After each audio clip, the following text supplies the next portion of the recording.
नमस्कार दोस्तों, क्या आपने कभी सोचा है कि डायनासोर कहां से आए? ये विशाल जीव जो करोड़ों सालों तक धरती पर राज करते रहे, आखिर इनकी उत्पत्ति कैसे हुई? आज हम आपको ले चलेंगे समय की उस यात्रा पर जहां से शुरू हुई इन डायनासोरों की अनोखी कहानी। डायनासोर शब्द का अर्थ है भयानक छिपकली। यह नाम ब्रिटिश वैज्ञानिक रिचर्ड ओवेन ने 1842 में दिया। हालांकि डायनासोर असल में छिपकली नहीं थे, बल्कि उनका शरीर संरचना अलग और ज्यादा उन्नत थी। लगभग 23 करोड़ साल पहले ट्राइसिक काल में पृथ्वी का मौसम गर्म और सूखा था। उस समय छोटे छोटे रेप्टाइल्स रहते थे। इन्हीं में से एक समूह विकसित होकर डायनासोर बना। डायनासोर की प्रजातियां आकार में छोटी और दो पैरों पर चलने वाली थीं। वैज्ञानिकों के अनुसार यूरेप्टर और हेरेसोसॉरस शुरुआती डायनासोरों में से थे। इसके बाद आया जुरैसिक काल। 20 से 14.5 करोड़ साल पहले के समय को जुरैसिक काल कहा जाता है। जुरैसिक काल में डायनासोरों का असली साम्राज्य शुरू हुआ। इस दौर में पृथ्वी का मौसम नमी वाला और हरा भरा था। यही कारण है कि बड़े बड़े पौधे उगे और शाकाहारी डायनासोरों की संख्या तेजी से बढ़ी। ब्रैकियोसॉरस और डिप्लोडॉक्स जैसे डायनासोर 30 से 40 मीटर तक लंबे हो सकते थे। वहीं दूसरी ओर मांसाहारी डायनासोर भी विकसित हुए जो झुंड बनाकर शिकार करते थे।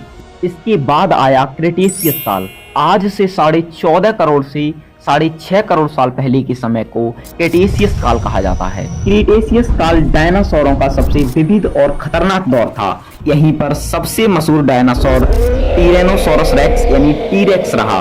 यह लगभग 12 मीटर लंबा और 6 टन वजनी था। इसी दौर में शाकाहारी डायनासोरों जैसे ट्राइसेरोटॉप्स और एंकिलोसोरस भी मौजूद थे। महत्वपूर्ण बात यह है कि इसी काल में कुछ डायनासोरों ने पंख विकसित कर लिए और धीरे धीरे पक्षियों में बदल गए। डायनासोरों को खास बनाती हैं उनकी कुछ अद्भुत विशेषताएं। डायनासोरों की दुनिया बेहद विविध थी। कुछ 2 पैरों पर चल सकते थे तो कुछ 4 पैरों पर। कुछ मुर्गी जितने छोटे थे तो कुछ 40 मीटर ऊंची इमारत से भी लंबे। इनके दांत और शरीर खाने की आदतों के हिसाब से बदलते रहते थे। यानी ये जीव प्रकृति के सबसे अनोखे प्रयोगों में से थे। लेकिन आज से 6.6 करोड़ साल पहले एक भयानक आपदा आई।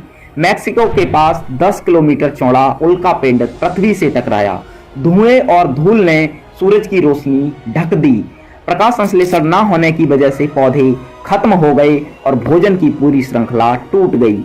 धीरे धीरे धरती के सबसे महान जीव डायनासोर लुप्त हो गए।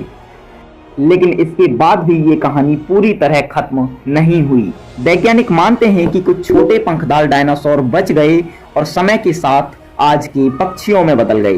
यानी जब भी आप किसी गौरैया, कबूतर या चील को उड़ते देखते हैं तो आप असल में एक छोटे डायनासोर की झलक देख रहे होते हैं। डायनासोरों की उत्पत्ति और उनका इतिहास हमें सिखाता है कि जीवन हमेशा बदलता रहता है। तभी ये जीव धरती के शासक थे, लेकिन समय और प्रकृति ने इन्हें भी हरा दिया। आज उनकी विरासत पक्षियों के रूप में हमारे चारों ओर मौजूद है और डायनासोर हमें याद दिलाते हैं कि प्रकृति के सामने सबसे महान जीव भी स्थायी नहीं रहे।